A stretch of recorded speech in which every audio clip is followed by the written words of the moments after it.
Mes parents ont donné ma maison en bord de mer de 4 millions d'euros à ma sœur.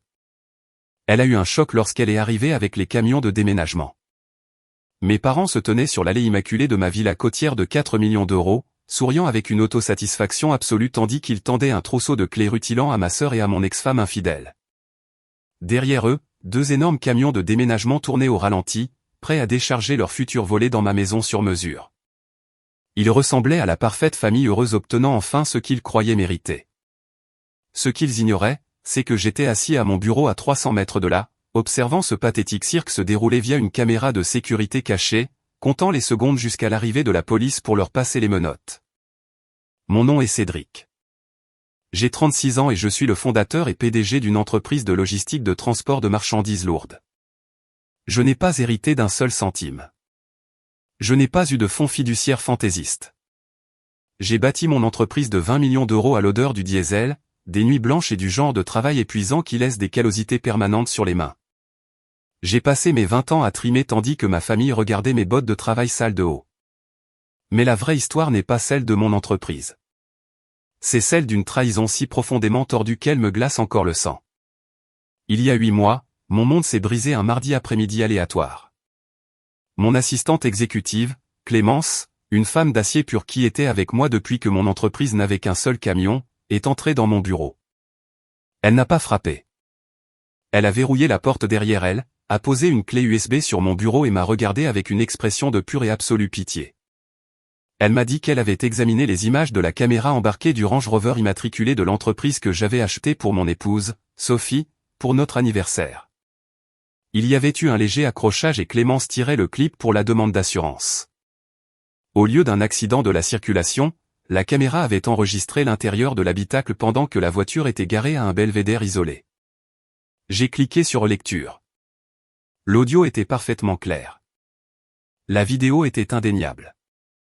Il y avait Sophie, la femme que j'avais épousée, la femme pour qui j'avais construit cette villa côtière de 4 millions d'euros, enlacée sur le siège passager.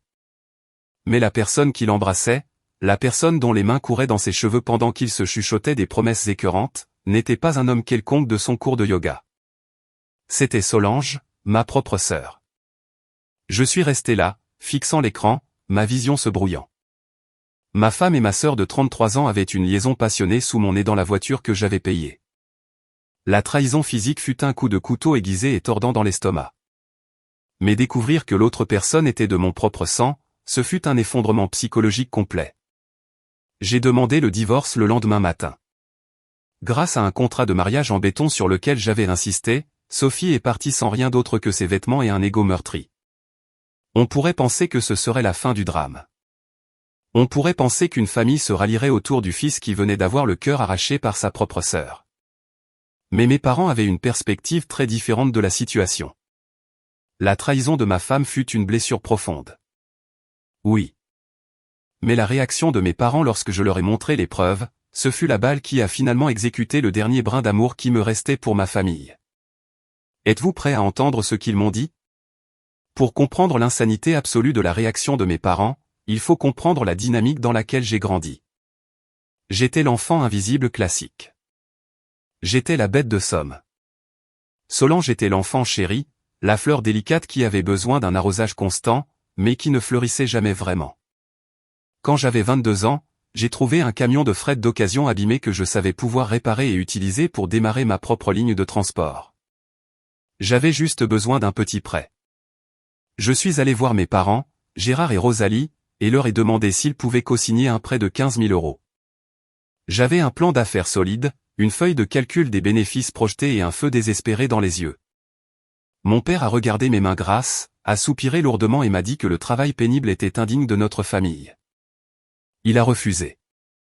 Une semaine plus tard, j'ai découvert qu'il venait de dépenser exactement 15 000 euros pour envoyer Solange faire une retraite de guérison spirituelle de 6 mois à travers l'Europe parce qu'elle se sentait perdue et sans inspiration après avoir abandonné l'université pour la 3e fois.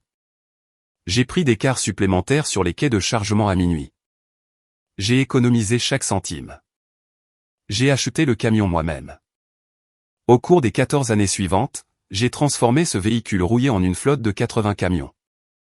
J'ai bâti une valeur nette que mes parents ne pouvaient même pas comprendre. Pendant ce temps, Solange a 33 ans, prétend être une influenceuse et achète toujours ses lattes de marque en utilisant une carte de crédit directement liée au compte bancaire de mon père. Alors, quand j'ai appelé mes parents à mon bureau, les ai fait asseoir et ai diffusé l'audio de leur précieuse fille détruisant mon mariage, je m'attendais à un choc. Je m'attendais à des excuses. Je m'attendais à ce qu'ils tiennent enfin Solange responsable de son comportement destructeur et égoïste. Au lieu de cela, ma mère, Rosalie, s'est mise à pleurer. Pas pour moi. Elle a pleuré pour Solange. Cédric, tu dois essayer de comprendre, a-t-elle sangloté, se tamponnant les yeux avec un mouchoir. Solange a toujours eu du mal à trouver l'amour. Elle a toujours été si peu sûre d'elle. Mon père s'est raclé la gorge, bombant le torse de cette manière moralisatrice qu'il avait toujours quand il était sur le point de dire quelque chose de complètement détaché de la réalité. Ta mère a raison, mon fils. Et soyons honnêtes. Tu travailles beaucoup trop. Tu es toujours au bureau, toujours à t'occuper de tes camions. Sophie était seule. Solange a simplement donné à Sophie l'attention émotionnelle que tu n'as pas su lui donner. Elle s'aime vraiment. Tu ne peux pas te mettre en travers du véritable amour juste parce que ton orgueil est blessé. Je me souviens du silence assourdissant dans mon bureau. J'ai regardé les deux personnes qui m'avaient mis au monde, réalisant qu'elles me voyaient non pas comme un fils, mais comme un léger inconvénient dans la grande romance tragique de ma femme infidèle et de ma sœur traîtresse. Elle ne se souciait pas que ma maison soit détruite. Elle ne se souciait que du fait que Solange avait trouvé le bonheur, même si elle devait le déterrer de ma cage thoracique pour l'obtenir. Elles m'ont même reproché d'être trop ambitieux, trop concentré sur le fait de leur offrir une vie de luxe pour remarquer que les deux femmes les plus proches de moi traitaient mon mariage comme une blague. Je n'ai pas crié. Je ne les ai pas mis à la porte. J'ai juste hoché la tête lentement, le dernier fil de la loyauté familiale se brisant silencieusement dans mon cerveau. Je pensais que le pire était passé. Je pensais que l'audace de leur défense était le point le plus bas qu'ils pouvaient atteindre. Mais j'étais incroyablement naïf car 3 mois plus tard, mon père m'a invité à un dîner de famille et j'étais sur le point de témoigner d'un niveau d'arrogance si massif qu'il faudrait une toute nouvelle stratégie juridique pour le détruire. Voulez-vous savoir ce qu'un père considère comme un compromis équitable pour une femme volée ? 3 mois s'étaient écoulés depuis que mon divorce était finalisé. Je m'étais enterré dans le travail, élargissant mon réseau logistique et regardant le chiffre d'affaires de mon entreprise monter en flèche. J'ignorais les appels de ma famille, mais mon père, Gérard, était pour le moins persévérant. Il laissait des messages vocaux exigeant ma présence à un dîner de famille dominical, affirmant qu'il était temps de guérir et qu'il avait une annonce importante qui résoudrait toutes nos tensions récentes. Contre mon meilleur jugement, j'y suis allé. Je suis entré dans la maison de mon enfance. L'odeur de poulet rôti emplissait l'air, un arrière-plan écœurant de domesticité pour le cauchemar qui m'attendait dans la salle à manger. J'ai traversé l'arche et me suis arrêté net. Assise en face de ma chaise habituelle se trouvait Solange. Et juste à côté d'elle, lui tenant la main, se trouvait Sophie. Mon ex-femme a eu le culot de baisser les yeux, feignant la timidité, tandis que Solange me fixait avec un air de défiance absolue. Elle portait un collier que j'avais acheté pour Sophie il y a 2 ans. Le manque de respect était suffocant, mais je ne suis pas parti. Je me suis assis, me suis servi un très grand verre de scotch et j'ai attendu que le cirque commence. À mi-chemin du repas, mon père s'est levé au bout de la table. Il a levé son verre de vin, nous regardant comme un roi bienveillant sur le point de distribuer des terres à ses paysans. La famille est la chose la plus importante que nous ayons, commença Gérard, sa voix dégoulinante d'une autorité imméritée. Nous avons traversé une transition difficile, mais l'amour est l'amour. Solange et Sophie ont fait preuve d'un courage formidable en vivant leur vérité. Cependant, commencer une nouvelle vie coûte cher. Elles sont confrontées à des difficultés financières. Il fit une pause, me regardant directement. L'autosatisfaction émanant de son visage était insupportable. Cédric, tu as très bien réussi, peut-être un peu trop bien. Cette villa côtière de 4 millions d'euros est magnifique, mais elle est bien trop grande pour un homme seul qui voyage toujours pour le travail. Elle est vide. C'est un gaspillage. Mon estomac s'est serré, mais mon visage est resté impassible. Alors mon père a continué, posant ses mains sur la table. Ta mère et moi avons pris une décision. Nous offrons ta villa côtière à Solange et Sophie. Elles ont besoin d'un espace sûr pour construire leur avenir. Tu es un homme intelligent, Cédric. Tu es doué pour gagner de l'argent. Tu peux facilement t'acheter un appartement plus petit et plus pratique en centre-ville. Considère le fait de laisser la maison comme un geste de bonne volonté, une compensation pour la jeunesse que Sophie t'a donnée pendant ton mariage. La salle à manger est devenue si silencieuse qu'on pouvait entendre la glace fondre dans mon verre. J'ai regardé Solange. Elle souriait d'un air suffisant, ses yeux brillant d'un triomphe malicieux. Elle croyait vraiment avoir gagné. Elle croyait pouvoir prendre ma femme. Et maintenant, elle allait prendre mon joyau de la couronne, mon sanctuaire conçu sur mesure au bord de l'océan, simplement parce que papa l'avait dit. Si vous étiez à ma place, assis en face de votre ex-infidèle, de votre sœur traîtresse et de vos parents délirants essayant de vous dépouiller d'un bien de 4 millions d'euros, que feriez-vous? Auriez-vous renversé la lourde table en chêne? Auriez-vous crié jusqu'à ce que votre gorge saigne? Auriez-vous frappé le mur? Je n'ai rien fait de tout cela. J'ai choisi une voie qui les blesserait bien plus que n'importe quelle explosion temporaire de colère. Voulez-vous savoir à quoi ressemble une glace pure et calculée? J'ai pris une lente gorgée délibérée de mon scotch. La brûlure de l'alcool correspondait à la fureur froide qui s'installait profondément dans mes os. J'ai posé le verre sur un sous-verre, m'assurant qu'il était parfaitement centré. J'ai regardé mon père, puis ma mère, et enfin j'ai laissé mes yeux se poser sur le visage suffisant de ma sœur. J'ai ri, pas un rire fou, hystérique, mais un rire authentique, profond, de pur amusement. C'est un plan fascinant, Gérard, dis-je, abandonnant le titre de papa. C'est vraiment un beau conte de fées, mais il y a juste un tout petit détail insignifiant que vous semblez avoir oublié dans votre généreuse distribution de ma richesse. Mon père fronça les sourcils, sa posture royale vacillant légèrement. Que veux-tu dire? Je me suis penché en avant, posant mes avant-bras sur la table. La maison est à mon nom. L'acte de propriété est à mon nom.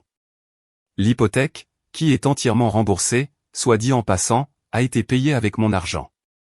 Vous n'avez absolument rien contribué à son existence.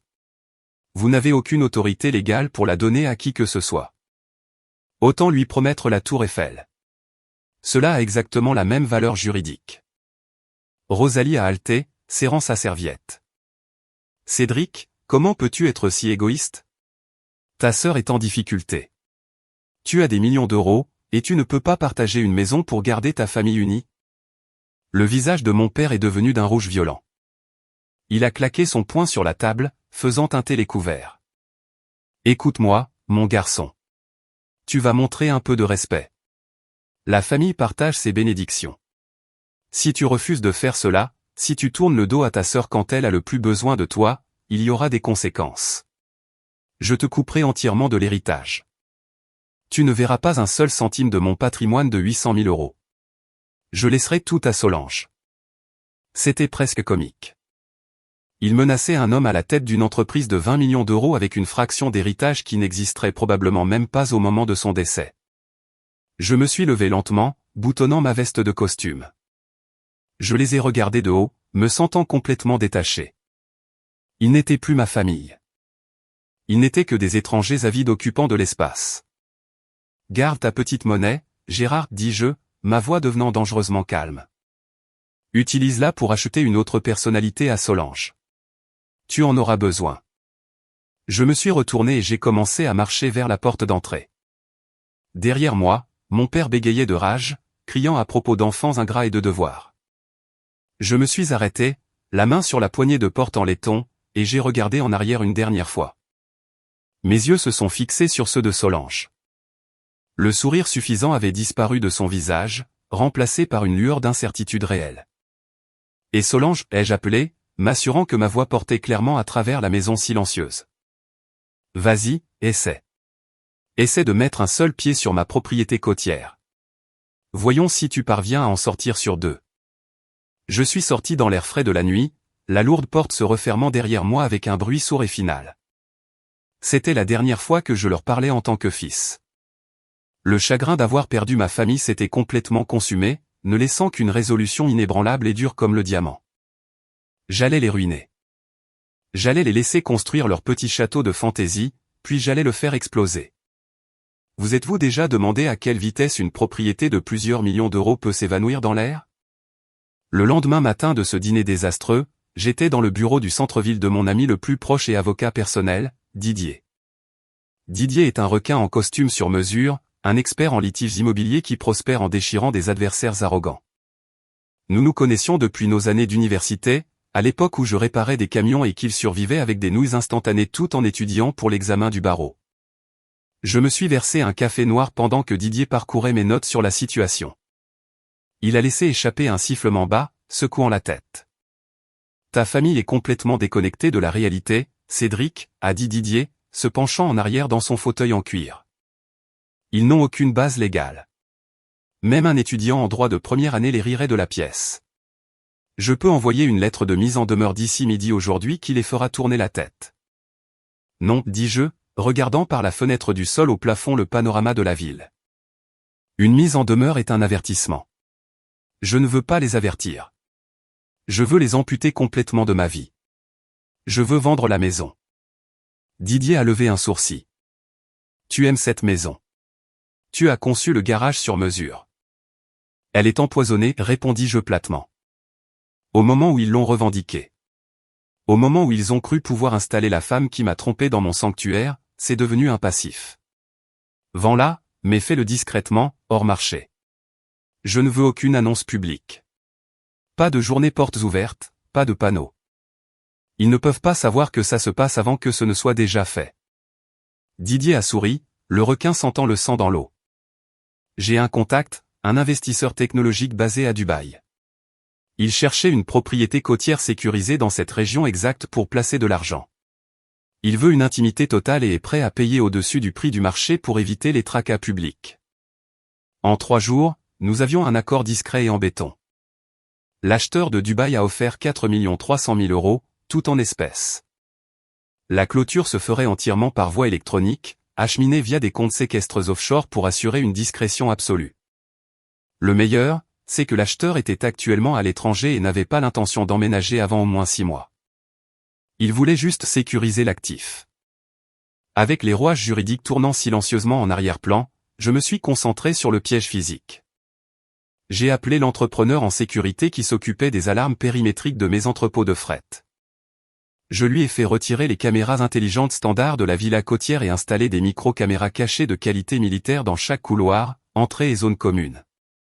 Ce n'étaient pas des jouets basés sur le cloud. Elles alimentaient directement un serveur privé crypté situé au sous-sol de mon siège social. Personne ne pouvait les pirater. Personne ne pouvait les éteindre. J'ai passé un week-end à emballer mes affaires personnelles, tout déménageant dans une location de penthouse de luxe en centre-ville. La villa côtière a été laissée complètement vide, immaculée et en attente. Elle ressemblait exactement à une maison prête à être emménagée. Le piège était entièrement armé. L'appât était placé. Tout ce que j'avais à faire était d'attendre que les rats aient suffisamment faim pour y marcher. Mais je n'avais pas réalisé à quelle vitesse leur cupidité les pousserait à commettre une erreur fatale. Pensez-vous que les personnes toxiques savent quand s'arrêter de creuser leur propre tombe? 2 semaines se sont écoulées. Le silence de mes parents était assourdissant, mais je savais qu'ils prévoyaient quelque chose. La nature a horreur du vide, et les familles toxiques ont horreur des limites.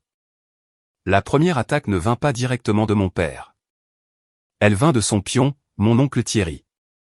Mon téléphone a commencé à vibrer un mercredi matin avec un barrage de messages textes. Cédric, tu brises le cœur de ta mère. Comment peux-tu être si froid? Solange est de la famille. Sophie est pratiquement de la famille maintenant aussi. Elles ont besoin de cette maison plus que toi. Ne sois pas un monstre avide. Le sang est plus épais que l'eau. Tu regretteras de traiter ton propre sang comme des ordures pour une pile de briques. J'ai lu les textes, n'ai absolument rien ressenti et j'ai bloqué son numéro sans aucune réponse. Laissez les singes danser. Il n'était qu'un bruit de fond pour l'événement principal. L'événement principal est arrivé par courrier recommandé un vendredi après-midi. Didier m'a appelé en riant si fort qu'il pouvait à peine respirer. Cédric, tu ne vas pas croire ça. Je viens de recevoir une plainte civile formelle déposée devant le tribunal de comté. Solange te poursuit. Je me suis penché en arrière dans mon fauteuil de bureau. Pour quel motif? Elle demande une injonction d'urgence pour t'empêcher de vendre ou de modifier la propriété côtière. Son avocat, qui doit être incroyablement désespéré pour des heures facturables, soutient qu'un contrat verbal a été établi entre tes parents et elle. Et puisque tes parents sont tes proches parents, ils avaient l'autorité implicite d'agir en tant qu'agents de ton patrimoine. C'était l'absurdité juridique la plus ridicule que j'ai jamais entendue. Mes parents avaient convaincu Solange que leur parole était loi, et Solange avait réussi à trouver un avocat de bas étage assez stupide pour le mettre sur papier. Je peux faire rejeter cela d'ici mardi, a déclaré Didier avec confiance. Le juge le rejettera et sanctionnera probablement son avocat pour avoir déposé des poursuites futiles. Non, dis-je, un lent sourire sombre se répandant sur mon visage. Didier fit une pause. Pardon ? Ne le rejette pas, dépose une demande standard de prolongation. Fais traîner les choses. Laisse-les penser que le procès fonctionne réellement. Laisse-les croire qu'ils m'ont lié les mains. Cédric, c'est risqué. Pourquoi leur donner de l'espoir ? Parce que, ai-je expliqué, fixant le flux en direct de la villa côtière vide sur mon écran. Si tu écrases l'insecte maintenant, il s'enfuit et essaie un autre angle. Je ne veux pas qu'il s'enfuit. Je veux qu'ils se sentent invincibles. Je veux qu'ils pensent qu'ils m'ont acculé et qu'ils ont gagné. Parce que quand tu crois que tu es intouchable, tu deviens imprudent. Et quand ils deviennent imprudents, ils vont marcher droit dans le piège. Didier est resté silencieux un long moment avant de ricaner. Tu es un homme terrifiant, Cédric. D'accord, je vais déposer la prolongation. Nous allons les laisser rêver un peu plus longtemps. Ils ne savaient pas que pendant qu'ils rêvaient de choisir de nouveaux rideaux et d'organiser leur placard volé, un virement bancaire de 4 300 000 € était déjà en train de passer les douanes internationales, se dirigeant directement vers mon compte fiduciaire caché. Ils se battaient pour un fantôme et le fantôme était sur le point de les hanter pour le reste de leur vie misérable. Merci d'avoir regardé cette histoire. Si vous voulez savoir comment ce piège juridique a complètement détruit ma famille toxique, veuillez laisser un like, vous abonner à notre chaîne, Vengeance Silencieuse, et commenter le nom de la ville où vous vivez ci-dessous. Chaque commentaire aide la vidéo à atteindre plus de gens. Merci beaucoup pour votre soutien. Le système juridique est incroyablement lent quand vous voulez la justice, mais l'argent se déplace à la vitesse de la lumière. Exactement une semaine avant que le juge ne devait examiner le procès ridicule de Solange concernant le contrat verbal, mon piège s'est refermé. J'étais assis dans le bureau en gratte-ciel de Didier, regardant l'encre numérique sécher sur le document le plus satisfaisant que j'ai jamais signé de ma vie. L'acheteur de Dubaï avait finalisé les documents. Quelques secondes plus tard, mon application bancaire a envoyé une notification push sur mon téléphone. Un virement bancaire de 4 300 000 € avait réussi à atterrir sur un compte fiduciaire offshore nouvellement établi. Le titre était officiellement transféré. La villa côtière, le magnifique monument de 4 millions d'euros à mon travail acharné que ma famille pensait pouvoir simplement voler, ne m'appartenait plus. Elle appartenait à une entité corporative anonyme à l'autre bout du monde. L'investisseur de Dubaï était un homme qui valorisait l'intimité et la sécurité extrême, ce qui convenait parfaitement à mon plan. Il n'avait pas l'intention de commencer ses rénovations avant 6 mois, et il a accepté de garder mon système de sécurité personnalisé actif et sous mon contrôle de surveillance jusqu'à l'arrivée de sa propre équipe. La maison était la sienne, mais les yeux à l'intérieur étaient toujours les miens. Cette nuit-là, j'ai exécuté la phase suivante. Je n'ai pas engagé d'entreprise de déménagement. Je possède un empire de logistique de fret. À 2 heures du matin, j'ai envoyé 3 de mes propres camions de transport lourd non marqués et une équipe de mes chargeurs les plus fiables. Nous nous sommes garés dans l'allée à la faveur de l'obscurité et avons vidé la maison. Nous avons pris les canapés en cuir sur mesure, la table à manger importée où mon père avait fait sa dégoûtante annonce, les télévisions grand écran massives et chaque œuvre d'art. Nous avons même pris les meubles de patio coûteux. À 4 heures du matin, la villa côtière était complètement et étrangement vide. Nos pas résonnaient sur les parquets nus. Elle ressemblait à une coquille creuse. Avant de verrouiller la porte d'entrée pour la dernière fois, je me suis dirigé vers la grande cheminée en pierre au centre du salon. C'était le point focal de toute la maison. J'ai placé un seul objet bien au milieu du manteau de cheminée. C'était une photographie encadrée de mon jour de mariage. Sur la photo, Sophie souriait brillamment, me tenant la main tandis que Solange se tenait juste derrière nous, ressemblant à la sœur parfaite et solidaire. C'était un monument à leurs mensonges. J'ai pris un marqueur noir et j'ai écrit une note sur un épais morceau de papier cartonné, l'appuyant contre le verre du cadre. Le message était simple, à ma sœur et à mon ex-femme, je vous offre un espace vide qui correspond parfaitement à la qualité de vos personnalités. La maison est vendue. Bonne chance pour expliquer cela à la police. Je suis sorti, le lourd pen dormant se verrouillant derrière moi. La scène était prête. Le script était écrit. Tous les acteurs n'avaient plus qu'à se présenter pour la première. Avez-vous déjà tendu un piège si parfait que vous pouviez en savourer la victoire avant même qu'elle ne se produise? Le samedi matin est arrivé avec un ciel clair et lumineux et l'odeur du sel marin dans l'air. J'étais assis dans mon bureau de Penthouse en centre-ville, sirotant une tasse de café noir fort, examinant les résultats trimestriels de mon entreprise de transport. À exactement 9h45, l'écran de mon téléphone s'est illuminé. C'était une notification push silencieuse du serveur de sécurité de mon sous-sol. Mouvement détecté à l'entrée principale de la propriété côtière. J'ai cliqué sur la notification, élargissant le flux en direct sur mon grand écran de bureau en résolution 4K cristalline. Je me suis penché en arrière dans mon fauteuil et j'ai pris une gorgée de café. Le spectacle commençait. Sur l'allée circulaire immaculée s'engageait le Range Rover que je payais autrefois, conduit par Sophie. Juste derrière, la Mercedes argentée de mon père et, à leur suite, comme un défilé de pure arrogance, 2 énormes camions de déménagement commerciaux. Ma famille l'avait vraiment fait. Ils avaient emballé leur vie, embauché une équipe et étaient arrivés pour réclamer leur royaume volé. Grâce au flux audio haute définition, j'entendais parfaitement leur voix. Mon père sortit de sa Mercedes, vêtu d'une chemise polo décontractée, désignant la propriété comme un propriétaire de plantation inspectant ses terres. Solange sauta du siège passager du Range Rover, tenant la main de Sophie, tourbillonnant dans l'allée et riant. Ils avaient l'air absolument euphoriques. Mon père s'approcha de la lourde porte d'entrée en chêne et tenta la poignée. Elle était verrouillée, évidemment. Je le regardais sortir son téléphone, son visage se tordant en un air de légère irritation. Il pensait probablement que j'étais juste mesquin en changeant les serrures. 10 minutes plus tard, une fourgonnette blanche arriva. C'était un serrurier local. Il le faisait vraiment. Il payait un professionnel pour percer les serrures d'une propriété de 4 millions d'euros qu'il ne possédait pas. J'ai pris mon téléphone et j'ai composé le numéro direct. Ce n'était pas la ligne d'urgence. C'était la ligne directe du bureau du détective Henri, un policier vétéran que je connaissais grâce au Conseil des communautés d'affaires locales. Henri était un homme direct qui détestait l'arrogance plus que le crime. Henri, répondit sa voix rauque. Détective, c'est Cédric, dis-je, gardant ma voix complètement stable et dépourvue d'émotion. Je dois signaler une effraction active combinée à des dommages matériels à la résidence côtière sur l'allée de l'Océan. Votre endroit, demanda Henri. Le son d'un clavier qui cliquetait en arrière-plan. C'était, je le corrigeais. Je l'ai vendu la semaine dernière à un groupe d'investissement international. Le transfert de titres a été finalisé et rendu public il y a 1 heure, mais en ce moment, 3 individus et un serrurier sont en train de percer la porte d'entrée. Ils ont des camions de déménagement. Ils tentent d'occuper illégalement la propriété. Connaissez-vous les intrus? Oui, répondis-je froidement. Ce sont mon père, ma sœur et mon ex-femme. Ils m'ont harcelé légalement pendant des semaines, essayant de voler la propriété. Maintenant, ils ont eu recours à l'effraction.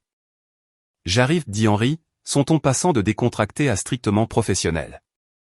J'envoie 2 unités de patrouille en renfort. Ne les affrontez pas. Je ne suis même pas dans le même code postal, détective. Je souriais à l'écran. Je le regarde juste sur les caméras. J'ai raccroché le téléphone. Sur l'écran, le serrurier venait de réussir à forcer le pen dormant. La lourde porte s'est ouverte. Solange a attrapé la main de Sophie et ensemble elles ont franchi le seuil de la maison sombre et silencieuse. Elles pensaient entrer dans un rêve. Elles n'avaient aucune idée qu'elles entraient dans un cauchemar. Que se passe-t-il lorsque l'arrogance rencontre le mur inamovible de la loi? Les caméras de sécurité à l'intérieur de la maison ont capté l'action au moment où elles ont franchi le seuil. J'ai vu leurs pas confiants et victorieux hésiter. Solange s'est arrêtée net dans le grand hall. Sophie l'a heurtée. Mon père est entré derrière elle, un fier sourire sur le visage avant qu'il ne se fige également. La maison était vidée. Il n'y avait rien. Pas de meubles, pas d'art, pas de tapis, juste des kilomètres de parquet poli reflétant le soleil du matin. Qu'est-ce que c'est, murmura mon père, sa voix résonnant dans l'espace vide. Où sont toutes ces affaires? Avant que quiconque ne puisse répondre, les lumières rouges et bleues clignotantes de 3 voitures de police ont peint les fenêtres avant. Par les caméras extérieures, j'ai vu le détective Henry sortir de son véhicule banalisé, suivi de 4 agents en uniforme. Ils se sont déplacés rapidement, les mains posées sur leur ceinture de service, s'approchant de la porte d'entrée ouverte. « Police !» aboya Henry, entrant dans le hall. Personne ne bouge. Éloignez-vous de la porte. Mon père a immédiatement bombé le torse, complètement inconscient du danger dans lequel il se trouvait. Il s'est placé devant Solange, jouant le protecteur courageux. Officier, ce n'est pas nécessaire. Il y a un malentendu. Je suis Gérard. C'est la maison de ma fille. C'est moi qui ai autorisé le serrurier. Le détective Henry a regardé autour de la pièce vide, puis a sorti un document plié de la poche de sa veste. C'était un registre de propriété fraîchement imprimé. Monsieur, êtes-vous Cédric? Non, je suis son père. Comme je l'ai dit, cette propriété appartient à ma famille. Henry ne s'y a pas. Monsieur, les registres publics mis à jour il y a exactement 1 heure montrent que cette propriété est légalement détenue par un groupe de sociétés basé à Dubaï. Vous venez d'engager un serrurier pour forcer illégalement l'entrée d'une résidence privée appartenant à une entité étrangère. C'est un délit d'effraction aggravé. Le visage de mon père perdit ses couleurs. Il passa d'un rose confiant et rosé à un gris crayeux écœurant en 3 secondes. C'est impossible, bégaya-t-il. Il ne peut pas la vendre. Nous avons un procès en cours. Nous avons un contrat verbal. Pendant que mon père bégayait, discutant avec un détective inébranlable, Solange s'était aventurée plus loin dans le salon. La caméra intérieure avait zoomé parfaitement, elle l'avait vue, la seule photographie encadrée posée sur le manteau de cheminée. Elle s'en est approchée, les mains tremblantes. Je l'ai regardé lire la note que j'avais écrite. Je l'ai regardé parcourir les mots, un espace vide qui correspond parfaitement à la qualité de vos personnalités.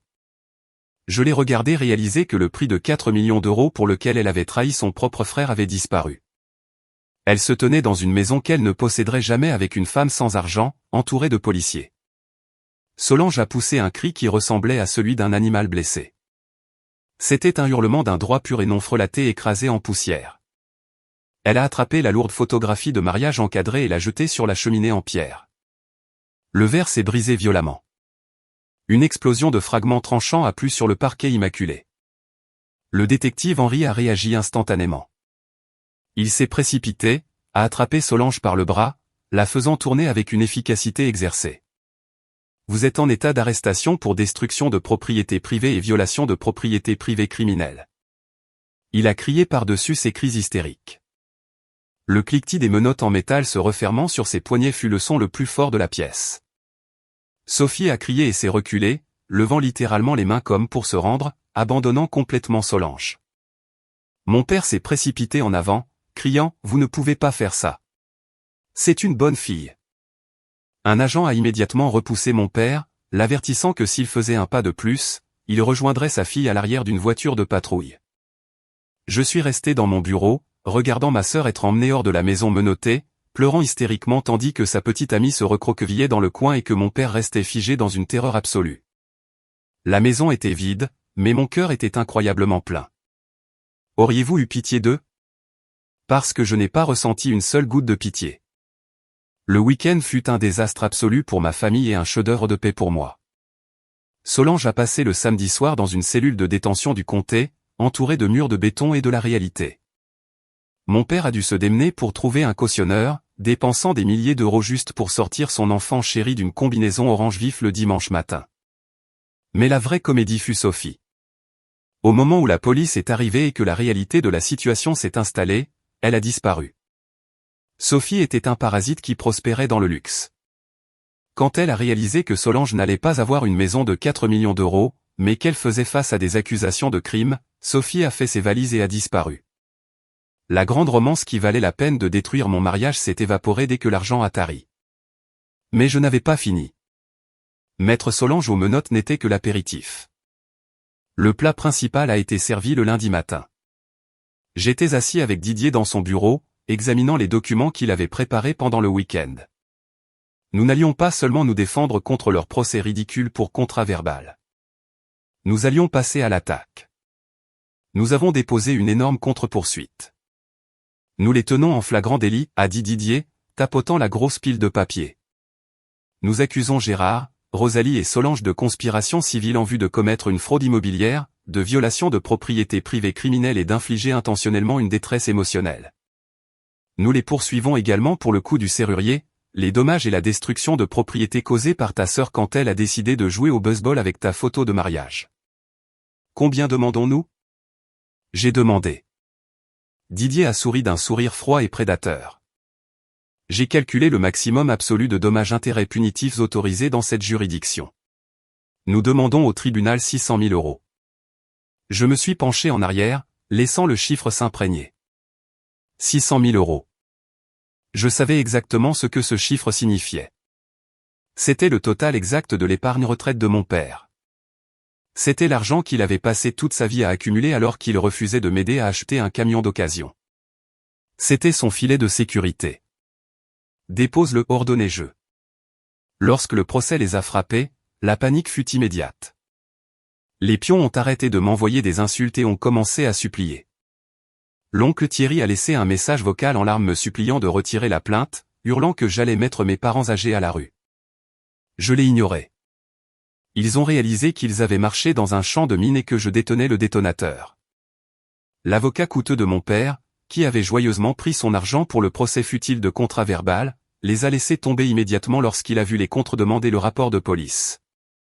Ils ont dû racler les fonds de tiroir pour un avocat à bas prix qui, après avoir examiné les images de sécurité, le transfert de titres de Dubaï et les dossiers de police, a dit à mon père qu'il allait tout perdre si l'affaire allait en procès. Ils n'avaient pas le choix.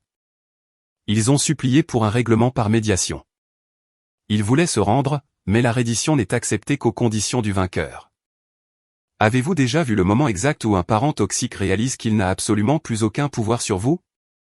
La médiation a eu lieu 2 semaines plus tard dans une salle de conférence stérile au mur de verre d'un cabinet d'avocats neutre. Didier et moi sommes arrivés tôt.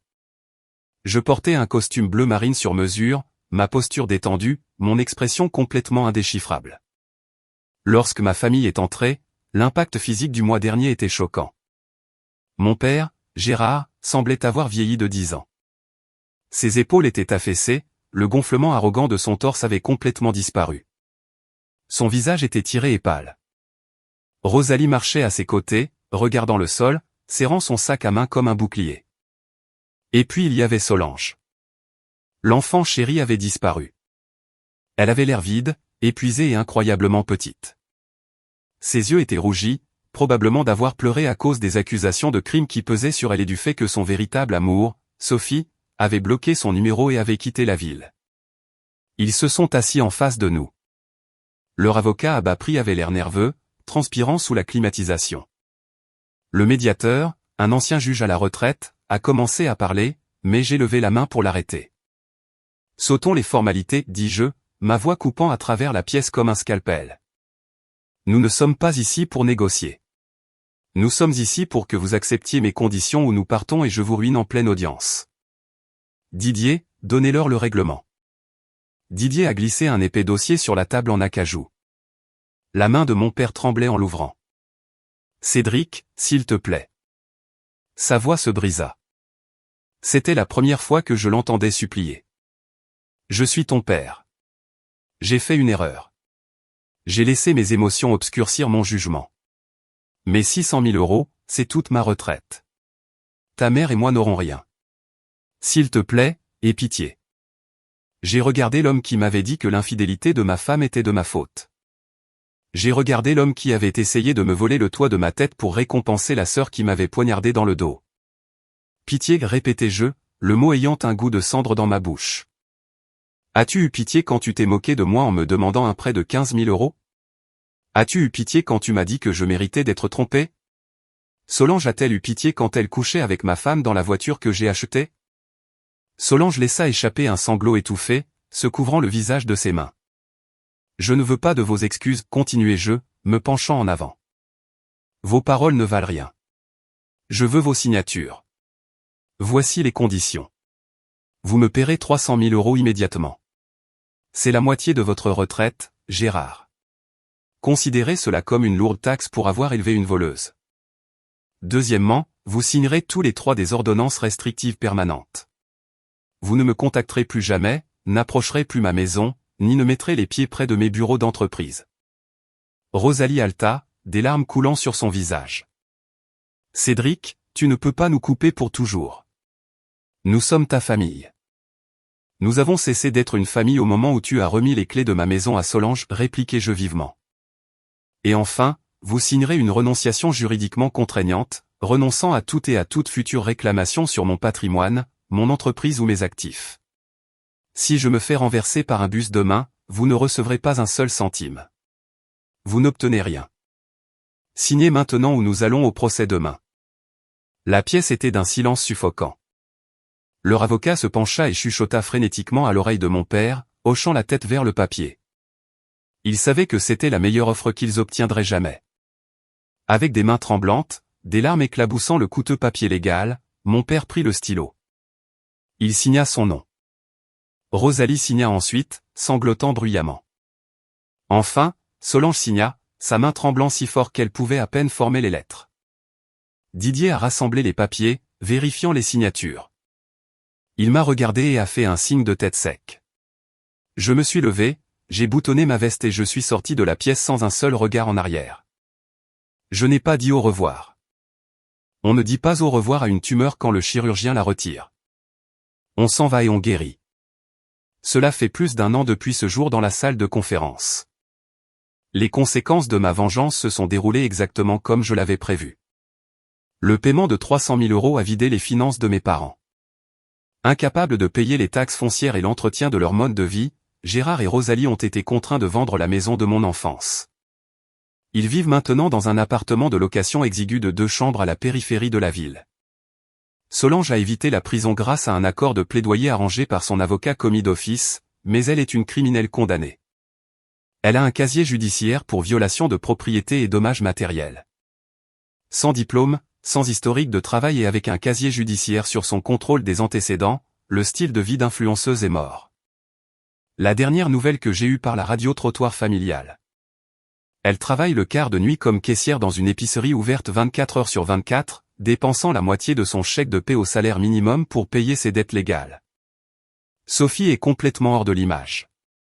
La rumeur dit qu'elle a essayé de s'accrocher à un promoteur immobilier plus âgé, mais il l'a largué quand il a découvert son historique d'infidélité. Quant à moi, je n'ai jamais été aussi bien. L'argent de la vente de Dubaï a été injecté directement dans mon entreprise de logistique. Nous nous sommes étendus dans 2 nouveaux États, avons acquis une entreprise de camionnage rivale et avons augmenté nos revenus de 40%. J'ai acheté un Pentouse moderne et ultra sécurisé au cœur de la ville, un endroit avec des fenêtres du sol au plafond où personne n'a la clé sauf moi. Je me sens incroyablement léger. Retirer les personnes toxiques de votre vie, même si elles partagent votre ADN, c'est comme lâcher un énorme rocher que l'on ne savait pas porter. Mon entreprise est ma priorité. Mes employés loyaux sont ma priorité, et ma tranquillité d'esprit est absolue. J'ai appris la leçon la plus difficile qu'un homme puisse apprendre. Le sang ne fait pas la famille.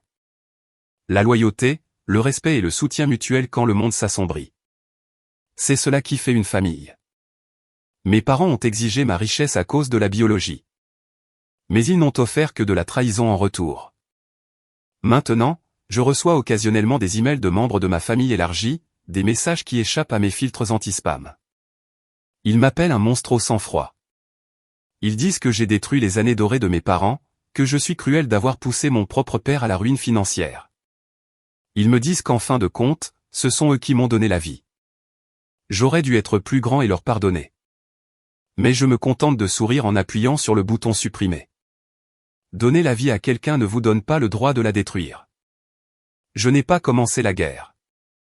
Je l'ai juste terminée avec un extrême préjudice.